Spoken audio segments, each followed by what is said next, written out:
เดี๋ยวหลังจากนั้นเดี๋ยวไปกินข้าวเที่ยงพุ่นแล้วสิลงมาเนาะเป็นอะไรกันสติตามกันเด้อไปเป็นอะไรปลาเข็ดนี่งามบริบูรณ์งามเนาะเอามาเบิ่งปลากันถือว่ายังต้นใหม่ก็คือว่าค่อนข้างสมบูรณ์ในทางถึงเท่าที่ไปเห็นในเมื่อวานนี้เนาะก็ค่อนข้างงามนะท่านผู้ชมอันนี้คือฝูงปลาที่ทางเราสิขึ้นไปบนยอดไกลๆพุ่นขึ้นไปบนยอดไกลๆพุ่นเดี๋ยวเห็นพุ่นต้นไม้สูงสูงขึ้นไปตามพระตามอันนี้ขึ้นไปนะเพราะว่าเป้าหมายของมันจะขึ้นไปทางเพื่อไปเมืองมีได้ชั่วโมงไปปลาเทียนก็จะประมาณนี้นะถึงจะขึ้นไปเป็นพาก็ติดเลยขึ้นไปพาหรือติดเลยจะทับไปได้มันพอแบบนี้ต่ออีกหน่อยแต่ยังถึงนั้นทางเขาจะลงไปประมาณนี้สั่นลงไปประมาณนี้นะสั่นลงไปติดเลยปลาที่อุดมสมบูรณ์นกเป็นยังหอมไว้เลยนี่เข้าพักกันมากแล้วบินกูสิเรากินข้าวปลากินข้าวหอยหาปลาตามน้ำหอยแล้วไปย่างพักกันย่างมาดินแล้วก็กำลังจะกลับลงไปละ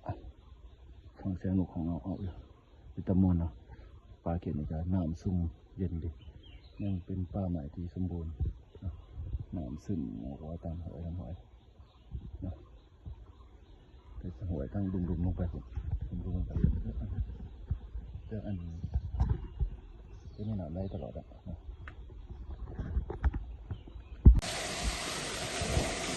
น้ำตกตาดคมงามยังเลยมาตรงแห้งไหนเนาะน้ำฝนมาแล้วน้ำตกตาดนายผ่านมา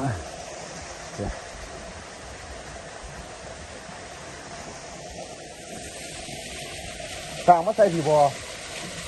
นี่ตรงนี้ได้หรือเปล่าบวกไงแล้วบ้างไงนะ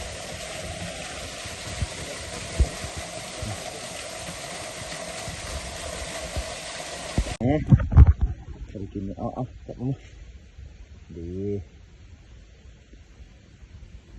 จะเทศเกิดตัวนายผ่านมันดีน้ำอีกแล้วผ่านน้ำตกตาด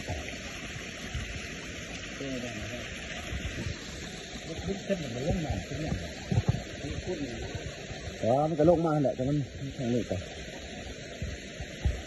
ใช้ชื่อว่าเนี่ยอันนี้กูกลัวอยู่ใช่กลัวทุกข์เหรอ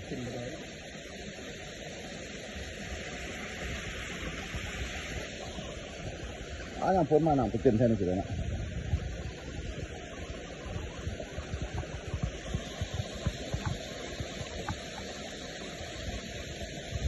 หลอกปลาหาปลา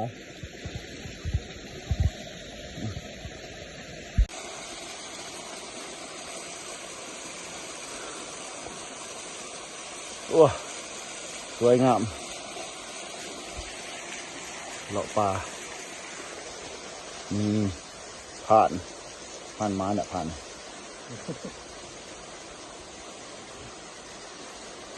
เดี๋ยวแรงอ่ะเดี๋ยวแรกนะผ่านปะ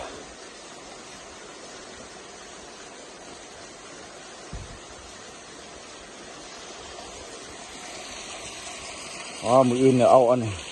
ถิบมาใส่กันเรื่องห้อยมันนังนี่มีห้อยมันนังตะเกียงวัดนี่ว่าชิบจะได้ห้องอันนี้สาวคน